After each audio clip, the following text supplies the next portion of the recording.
Thank you for joining us at this morning's first breakout session of ILOC 2021. And our session in this room is Reaching Everyone, Making Library Marketing Documents Accessible.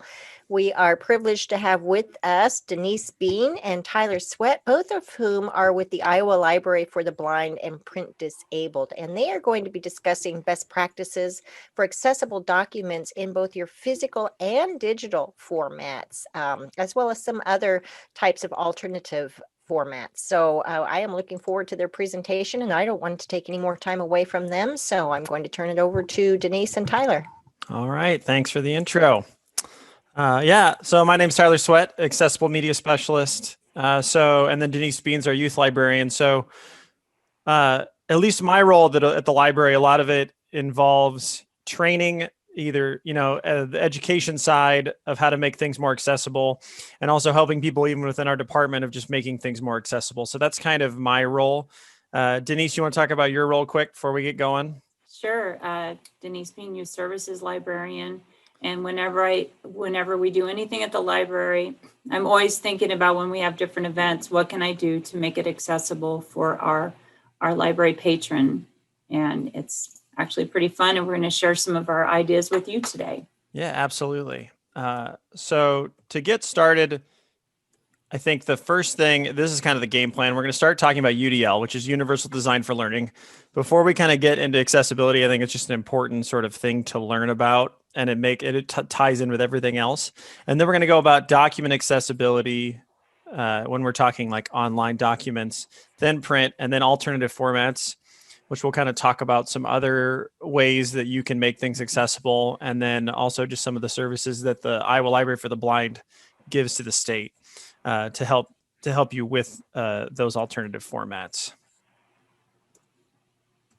So when we talk about universal design, it is taking the environment and changing it versus changing the learner.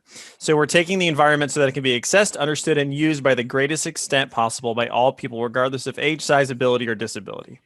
And so a lot of times, this is used in an educational setting when we're just talking about how your student engages with the material. So it's the same with library patrons, how they're going to engage with the material. Because if it is accessible, it's usable, and for everyone, then everybody benefits. And so that's why if you I like to say, on the spectrum, if we can hit everybody on the spectrum, then we don't need to redo anything in the future. So if you do it right the first time with UDL in mind, you don't have to come back, and you don't have to do something again just to make it fit the one patron that you might need it for, or the one group of people that you're trying to meet. So this is a great quote that I like. And so when speaking of disabilities, the blind and their needs are the most often used as an example. It is deceivingly simplistic, since accessibility is something most of the population can benefit from. And I'm going to go into some examples here of what I'm talking about. But the thing is that when we look at universal design for learning, making it accessible for everyone is going to help, that blind patron, but also it could help people that you don't even know what their disability is. And they could have something that you're not aware of, but by making it accessible to everybody, it allows everybody to use it the same. My favorite example is a curb cutout. So if you look at curb cutouts, like when you're walking and you go to cross the street, you never think twice about those things. So they actually were invented. They were installed in Michigan in 1945 for disabled World War II veterans. They had these veterans coming back.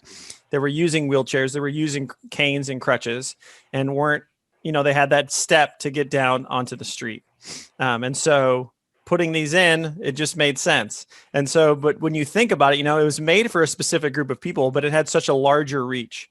Because not only that, just think of even someone pushing a stroller with a baby in it, right? It's going to help them not have to get down off the curb and then cross the street. So it's just a really simple design that allowed anyone with a disability, or even anybody that was using it, just to have that access of not having to step down.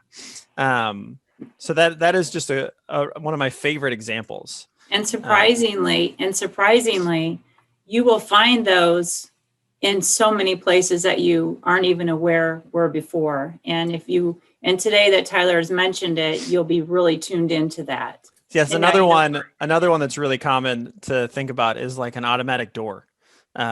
So you don't have a door handle on it because some people can't use a traditional doorknob or even the pull down ones, and so like an automatic door would be another perfect example of that. So we're going to take a look at this survey now, and this is students at Oregon State, and this is just the use of captions, right? So it's talking about the use of captions within. I'm gonna have to quit out of this. Here we go.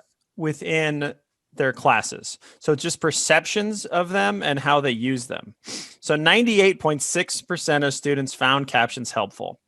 And this is captions on videos is just what they were looking at. You know, captions and transcripts have come a long way, I think, even since this report has come out. But it's just looking at how many students even use it some of the time. It's a way bigger group than what you would imagine from just the amount of, because you're going to have a certain percentage of the population that are going to have some sort of disability, but it's definitely not this high when you're looking at the data of always at 15% often. So, I mean, sometimes this group right here, people are using captions way more than I think people realize. And then when you get into why they're using it, 75% is a learning aid. So that shows that it's, that's their biggest thing, is they're actually learning from having that text up on the screen. I'm kind of going through it pretty quick, but I just wanted to show you that captions is one of those things that people forget about. And I think that it's really important just to show something as easy as captions, especially if you're using YouTube for your library, like it automatically puts captions on there. So just being aware of what already exists. And I think that captions are just a great version of that. So I'm going to jump back here now. And of course, it took me back to the start. Okay. So quickly, like I said, for UDL, we're kind of really going over it pretty quick just because I know you guys are in a library setting, and this is focused a lot on education setting, but I think it's just kind of important to understand. So the big three is why, what, and how. And so for the why, that's where you're trying to get them excited and motivated about learning or using what you have. And then the what is representation. And so this is what I think is the most important, is the what, because this is where you're presenting information and content in different ways. And so that's where, if you are presenting, if you have a document that's going to go up, having it in multiple forms. So maybe you have a document talking about a new program you have, right? And so that document's on your website, but then you also make a short video explaining about the program as well. So that's what I mean by present information and content in different ways. So it gives everybody access to just the same content, just in a way that fits their needs and how they learn. And then the how. And so that's where it's just expressing what they know. So this would be like having the students or the patrons, if it is a program, just ways that they can interact with the program that might be different than one sort of, this is the only way that you can interact with the program. So that's what we're talking about. The biggest one that I think is that representation, where you're presenting information and content in different ways. So when we talk about real world examples, so I kind of talked about this first one already. So design library instruction sessions which present information in various formats: text, images, video, and audio. So that's just, having stuff that's different. It's the same information, just in a different format. Pretty simple. And then design library instruction sessions with various types of built-in hands-on work. Anytime you can get hands-on with any of your programming, I think it just makes a bigger difference as far as getting everybody involved and getting them as active with the program as possible. Denise has a fair amount of youth programs that she does, and she always does a great job of getting those hands-on work. And she'll talk a little bit about that in a while. But, I think that that's a really important part of a lot of that.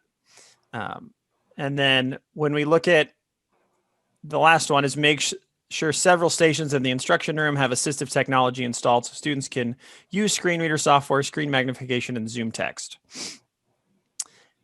A lot of this is standard on computers now. So we're not diving super far into like screen readers and screen magnifications, but I think understanding those assistive technologies that already exist on your computers that you can just kind of know about and have ready to go. So, if someone with low vision or blind comes in, you can say like, here's Zoom text on the computer. It's standard on Windows 10. You just have to know how to turn it on and use it. And same with screen readers. There are free screen readers out there that you could have on computers that they could use if they know how to use them. But it's just sort of being aware, I think, of what is already out there is huge. Because a lot of this already exists and a lot of it is free. So when we're talking about those types of things, I think that's a big one to kind of just be aware of what exists. So now we're moving on. We're out of UDL and we're just going to basic document accessibility. So making a document accessible allows the screen reader and other assistive technology to read it correctly and allowing the patron to have the same access to the information as any other patron. I'm breaking down some basic stuff today. We're looking at headings, alt text, hyperlinks, and color contrast. So the first one is headings. And I think this is one that gets overlooked a lot. So heading is how you just are going to set up that document. So I have my picture over here that I got. So you have like the book is heading 1, and then each chapter is heading 2, and then a sub chapter, and there would be heading 3. Or the newspaper, you have your heading 1, and then the next one down heading 2, and then the smaller side ones are heading 3. And I think that it sets it up in a certain structure that when you're using screen readers, it just allows them to navigate around looking for the exact information they need.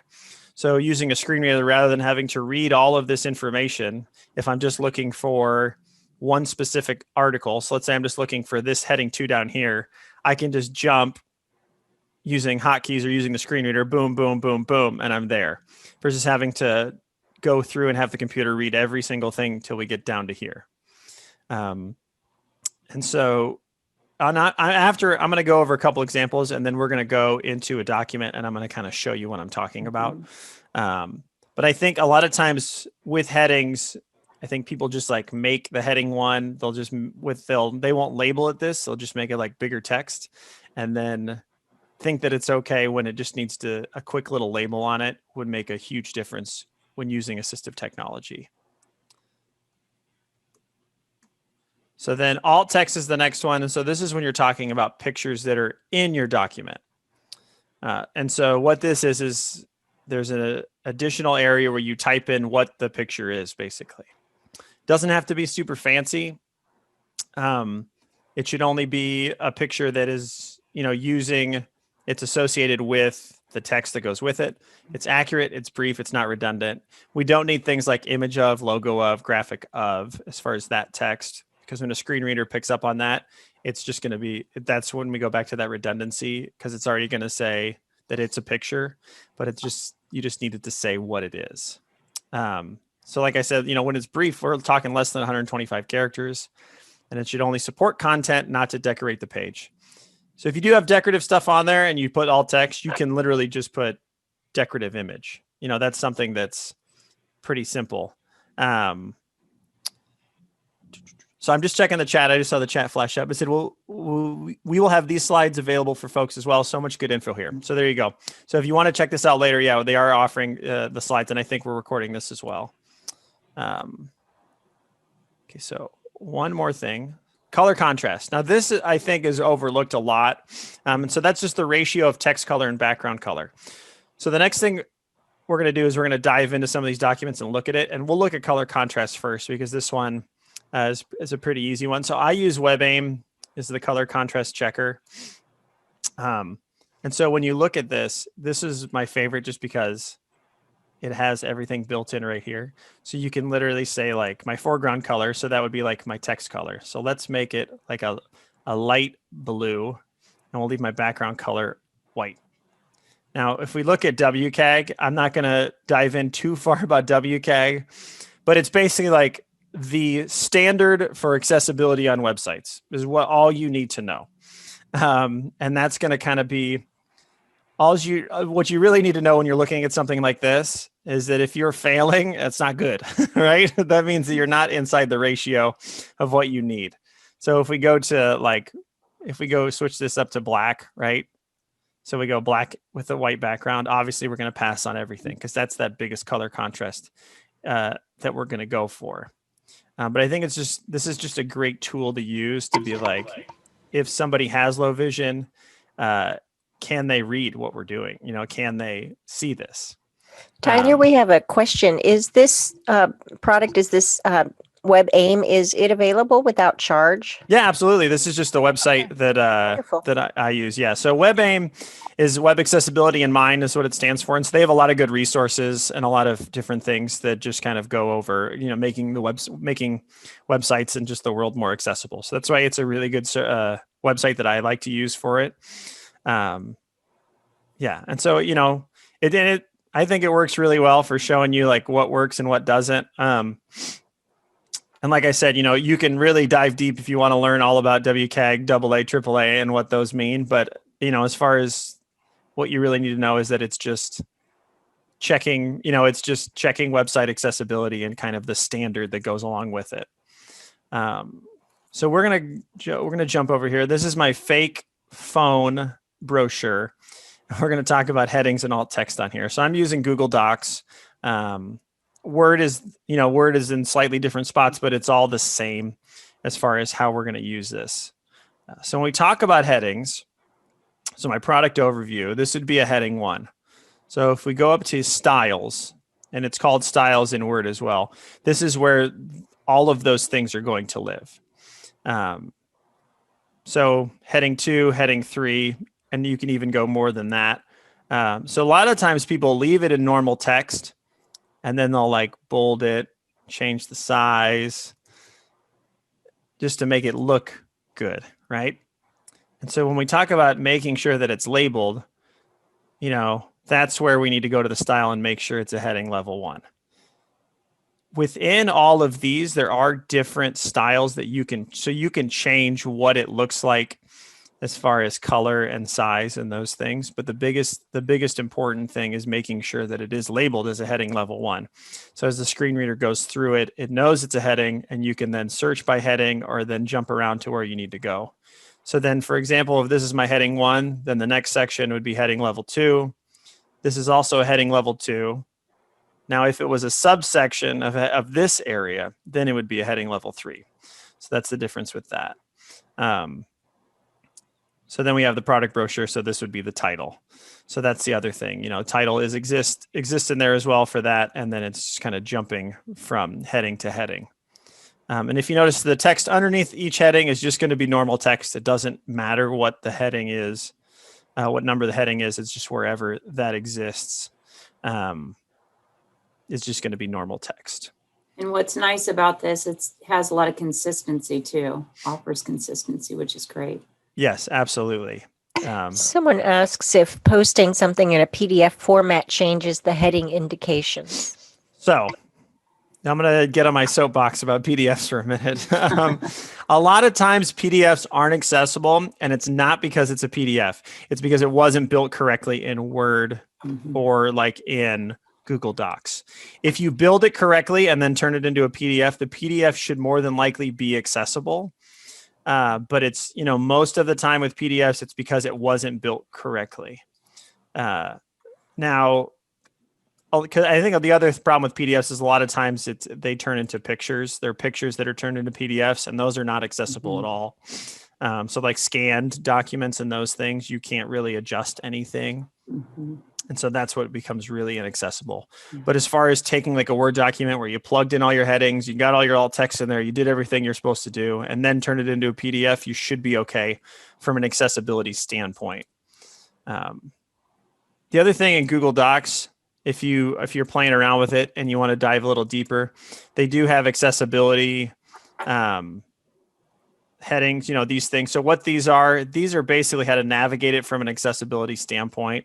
I'm not going to go too much further into that, but just being aware of just kind of what exists in here is just kind of how to navigate it from a screen reader perspective. So moving on from headings, we're going to go into alt text now. So like I said, alt text is sort of a brief description of what's going on. And so like here, new phone, pink front, black back of new phone, right? So this would be, it's pretty simple with that. So to get there, like I said, you're just going to right click alt text and then type it in. In Word, you're going to go to format picture and then you can find it there. That one more thing we're going to do that I'll talk about on the slide when we go back. But since we're here, we're going to talk about hyperlinks. So whenever you do a hyperlink in a document, the biggest thing is making sure that it can be, the hyperlink doesn't need any other text around it to figure out what it is. So when you look at this hyperlink here, new phone features, you know exactly what the link is. When it says that it's a link, you know where it's going to take you or what you're going to find when you get there. And so that's the biggest thing. You know, if I made this whole thing a hyperlink, that's not great because you're not going to understand where the link is taking you. So that's my biggest thing with that. So I'm going to jump back over to that. So we went over color contrast. Perfect. Hyperlinks. Yep. So we're just trying to make sure that the text is minimum and we don't want to use the actual link just because that fills it with a bunch of text that we don't really need. So from there, we're moving on to print documents. A lot of the same things that we're talking about with digital documents are going to exist with print documents. So the biggest thing we're looking at is fonts, text size, and color contrast. So Denise had sent me these. So I'm going to kind of show you what is a good one and what is a bad one. So we're looking at this one. We pulled this from the internet. Just kind of an example of like when we talk about color contrast, we talk about other things, just how like busy things can get. And so like something like this just has so many different color contrasts that if you were a low vision patron, it would just be really difficult to kind of get a hold of. And you just kind of get the information from it. And so that's where when we're looking at those things, I think it's really important. And I think the biggest thing is that, and Denise likes doing this too, you know, you want things to look pretty, right? You want things to look good. And I think a lot of times that people take accessibility and push it to the side because we want our document, you know, to look pretty. We want the thing that we're giving out to our patrons to do that. But that's just where finding that balance between and making sure that it is, someone commented, I'm not low vision and I can barely read that. So, and not yeah, only exactly. that, yeah, I saw that in the chat box. And just remember that font, layouts, and color contrast, they all play a role in the accessibility when creating a document. Just all those aspects go into it. Yeah, absolutely. And so I think that's a, you know, a bad example. I think I found, did I pull the other one? So anyway, yeah, we like took it and made it better. It's not the prettiest thing, but like taking it and just sort of like making the information more, and obviously like this is not the prettiest thing, but just showing how like just getting rid of that background makes a huge difference and just kind of making it fit a little bit better. So that's almost simplistic, but yet, you know, a lot of things that I create for our different programs, I'm always thinking of our patrons and what would work best for them. But it's really surprising how everyone benefits from that also. Yeah, absolutely. Absolutely. So moving on. So I know we didn't like dive in a whole lot as far as print documents. We're going to go a little bit further into that when we talk about alternative formats. So large print is what, you know, so at the Iowa Library for the Blind, we have audio, we have large print, and we have Braille. So when we're talking about large print, it's size 16 to 20. So when we produce a book or we ask, you know, we reach out to get a book produced in large print, we're only doing it up to size 20. Or when a student is asking us to get a textbook in large print, it's only up to size 20, which I think is kind of shocking, which doesn't seem that big. But that's kind of where we draw the line of it. It doesn't become, you know, manageable if you start printing out books in size 72 font. So, you know, that's what we're looking at. And the big fonts that we use are sans serif and Arial. They're just the easiest ones to use from a low vision standpoint. And then avoid all caps or bold. This just kind of really mushes everything together. So that's the big one with that. And then color contrast. If you notice, that one keeps popping up all the time. So, and also with the sans serif font, there's less feet, so the font is very simplistic in its lines and easier to read. Mm-hmm. Absolutely. Now Braille, this is one where Denise has been in that world for a lot longer than me. So before she was a youth librarian, she was one of our Braille transcribers. So that's something that she's pretty good with. Yeah. I have it dialed in. Yeah. So as far as like production, we produce a lot of, textbooks for students and other things. But one of the other things, we can serve a lot of, oh, sorry, I missed this. Why shouldn't we use all caps or bold? So a lot of times when you do all caps or bold, it just kind of mushes everything together for someone who has low vision. And so by using those other texts with capitalized letters and other things, it can help just give them that ability to read it. So, but as far as like us with Braille, we produce books, produce textbooks, and one of the biggest things that we from like you guys going like, well, what could you guys do for us as Impossibles? Oh, this is where I can chime in. This past spring, we did a program with some of the libraries, and we provided for them a poster. And we put over the poster, and I don't know if anybody's here that was a part of that program, but we had used Impossibles that go over signage that's used for your different, even outside of our library here at the agency, we have Impossibles. And what an Impossible is, it's a clear label that goes over the print, and it provides the Braille. And it allows any of the, the patrons that are in your area or will be at a program, or anybody that comes in would have access to reading what the sign says. But this is the program that we created and did last for spring. And we just put a clear Impossible over it so you can see the print, like I was saying, and then the Impossible covers it. And you know what? We would be more than willing and help you provide that service for any of your library signs that you may have. We'd be more than happy to help with that. Yeah, it makes a huge difference. Yeah, think of it like a big Braille sticker is basically what it would be. And also, I want to also say that a lot of you guys will do story walks, and kind of going into trying to figure out and dial in how to do that the best way. And, sometimes even if you have your story walk that you have, some libraries will have it across their windows. We can provide Braille to help with that and be a part of that. So we're trying to figure out what is the best way to provide the Braille that goes with the story walk.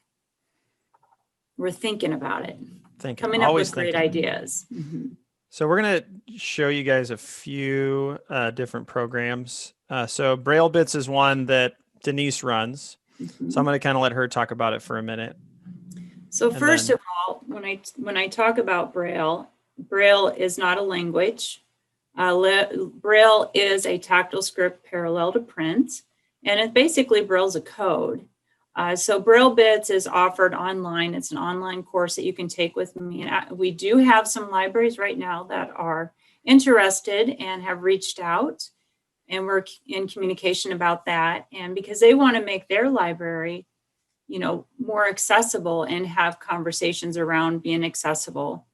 And so it's an online program, and I think Tyler's going to pull it up right now. And it's 21 Braille lessons, but what's so cool about it, there are going to be 21. We're in the process of completing all podcasts, and it's featuring 21 lively podcasts that talks about people that are blind, people with low vision, and it just kind of shares their story, and all the way, and every story is so unique and different. Also, what is so neat about Braille Bits? Braille Bits also can offer your library engaging programs. I'll be willing to work with you and help you out with anything. If you have some ideas, I can work with you with that. And I love this, and I want to almost capitalize and underline, but it increases the awareness about our differences and access for all. Just having conversation around Braille and how it is used.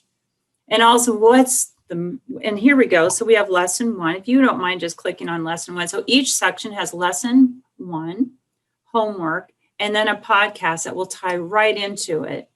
And so SimBraille is used in regards to the Braille for this example. And it's for a sighted person who would read. And then it has if you come in close on practice A, it has the different shadow dots. So we have next to the letter A, perfect. We have the shadow dots because basically Braille is a 6-cell. It's a 6-cell Braille cell. And so it kind of shows you everything. So it's really easier than you think. And the program is designed to make it fun. And we can do a lot of different ideas with this. Yeah, the podcasts are really great. And there's only a few left as far as lesson goes. But each of them, Denise is, walking you through the lesson, as well as a lot of times there's interviews with people that work at the department that kind of talk about their sort of history with Braille and sort of how they came to where they were and why Braille was important to them. So it's a solid content that is existing. Yeah. So it looks like and then, 3 more podcasts to go. So, and actually just 2 now. 2. We snuck one in on you're you. Right. Yeah. And but what's fun about the podcast is that you learn something. There's something that you learn from it that ties into the lesson. But each podcast has such a terrific story that is absolutely worth sharing with others. Yeah, absolutely. And can you clarify about the Braille Bits? This is something that it's a self-paced class and anybody can take it at any time? Absolutely. Wonderful. So I put the link in the chat to take you right there. But yeah. And so while I'm on here, so this is our IMC, our Instructional Materials Center website. And I'm going to put that in the chat as well. And so this is where, as far as ordering like things, so if you're looking for embossables, you're trying to get something in Braille, this is where kind of you would go to start. So on contact, we have everyone's information of kind of what you're looking for as far as trying to get a hold of us and get those things. Just a lot of great resources on this page to kind of check out. So I know we're kind of running out a little bit of time. I'm going to kind of show some other resources. But real quick, sorry. If you are interested in Braille Bits, just contact me direct and I'll be more than happy to help you with that. And then also our Iowa Library, iowalibrary.blog is kind of ours. So we have all of our programs and other resources that we offer. Braille Bits is on there as well as a link back to that. And then any of the library videos.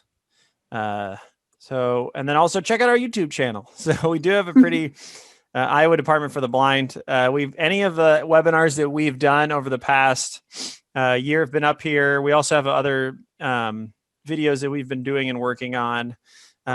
We have any of our youth programming as well as like cane types. Just cane tips is what we do, is where we have a series that we've started of just talking about different uses for canes and just kind of those things that go along with it. So check us out there. And then before we open it up, even though everyone's been asking questions, which is fine, but before we kind of finish up here, we are doing a webinar series with the state library starting next week. So it's the 4th Wednesday of the month. There is continuing credit offered. And this is just the first 5. We already have it kind of set up of what we're doing for all of them. But a lot of things that we're going to talk about, I kind of really went brief into with screen readers in your library. And so that's one that I'll be doing a whole webinar about, just kind of how to use them, where to get them, how they work, and those things. And so I think this is going to be a really good sort of series that we're doing with them. And that's on, I think, your guys' website at this point to sign up for that. Is that correct? Yes. And I'm so glad you mentioned these, because if you didn't, I was going to good. definitely publicize them and promote them, because we're very excited that you're doing this. This will be monthly, as Tyler said, 12 all year long. We're doing these. So definitely register for these and plan to have your staff. This would be great for some of your trustees to attend as well. I think that they have a better understanding about the library's need to provide accessibility for all. So we thank you for doing these for us and for this session today too. This is wonderful information. Yeah, and a lot of this is really like, I know, is like crash coursey, as I kind of call it, where I'm just throwing a bunch of stuff at you guys. So if you do have any other questions, like always feel free to reach out to me or Denise. So I'll be sure to put my email in there and Denise's, just so you guys have them. I think I've interrupted you a few times with the questions because they pertain to exactly what you were discussing at the moment, and it seemed appropriate.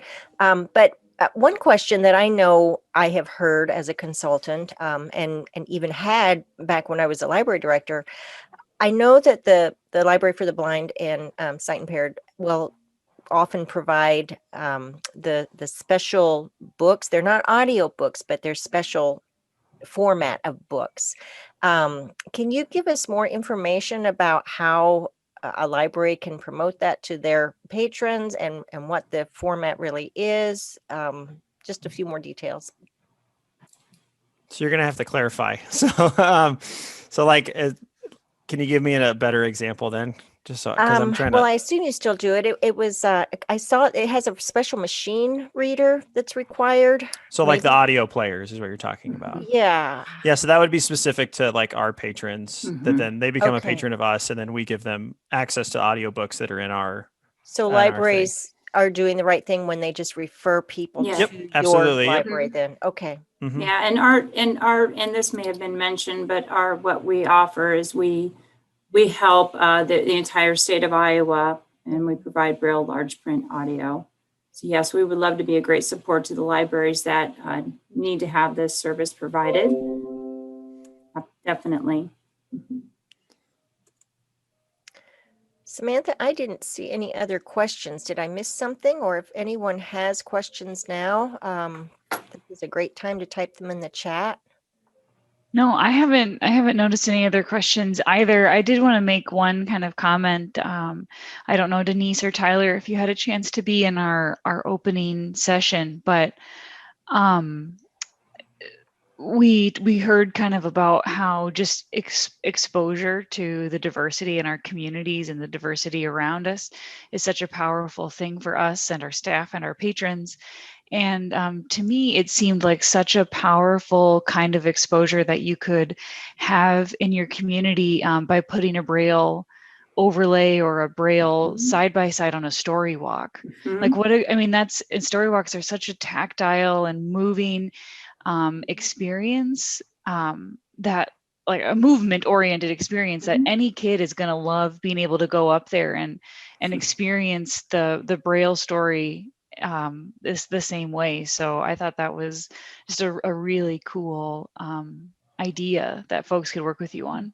Yeah. And even just that's actually one of my personal goals as a youth services librarian is creating a story walk here at our agency and talking more in detail about what you can do, other libraries can do to offer this for their library patron. Very important. Yes. Someone has asked if you have posters or other promotional materials that public libraries can use to promote your digital audio player services.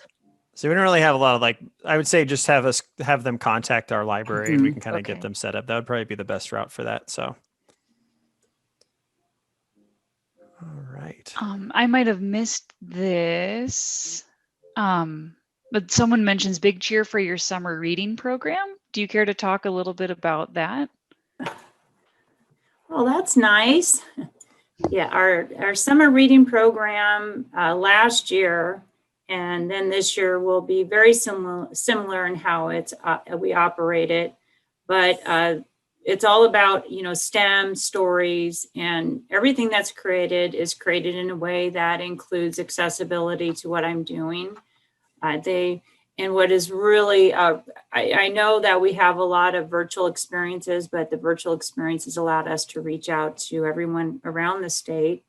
But yeah, everything that we do, a lot of what we do is tactile. It's very hands-on. It's textury. Right now, I'm working on a craft project that I'm going to be sending out for a Hooked on Books project. And it's a very tactile where we've included Braille in making a heart out of Braille. But yeah, the summer reading program, we're looking forward to that. And it's in the planning stages, as most of you are probably in the planning stages too. Someone is asking about how much space, maybe additional space, is required to do one of the overlays with the Braille. Does the Braille text take up more space than printed text? It Oh, that's a depends. great question. It is a great Yeah. question. It is. It really depends a lot on what it is, what the print is. But if you have, most of the time outside of our library, we have a fairly large sign, and there's plenty of space to add embossables over it, which is an essential is tactile Braille. So it just depends. I would be happy to look at that for you and assess it and I could help you out with that. Okay, thank you. You're welcome.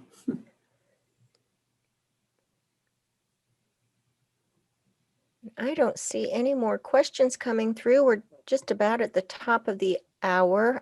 Samantha, I think you put in the chat the registration to the first session that is going to be provided by Yes, the Library for the Blind. we have these sessions on the fourth Wednesday of each month. I've got them loaded in the Iowa Learns through April.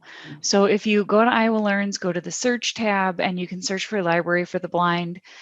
Probably you can even just search for blind, and you're going to find those first 4 sessions, and they'll be facilitated, some by Denise and Tyler, and I think some by others from your department. Is that right, guys? Yeah, So absolutely. Yep. So it'll be a lot of other people throughout the library we'll kind of be roping in and pulling in throughout the whole year. So yeah. And I one thing I really hope that people take away from this is just the partnership that is available to folks across the state, and so many great resources for our patrons who we might sometimes feel like, oh, I don't know how to help this person best. And so you guys are there to help. So that's awesome. There's a question coming into the panelists if the session was recorded, and yes, we are. There's a sort of practical question I just see that rolled in too, Denise and Tyler. Do you still need a medical note to use the resources?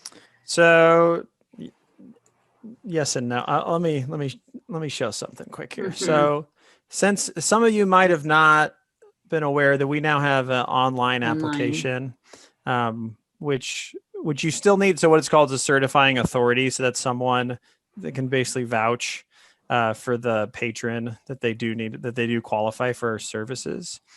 So I'm on the IDB website. So that's blind.iowa.gov. And then on the side here, I went to library services and then our library application form.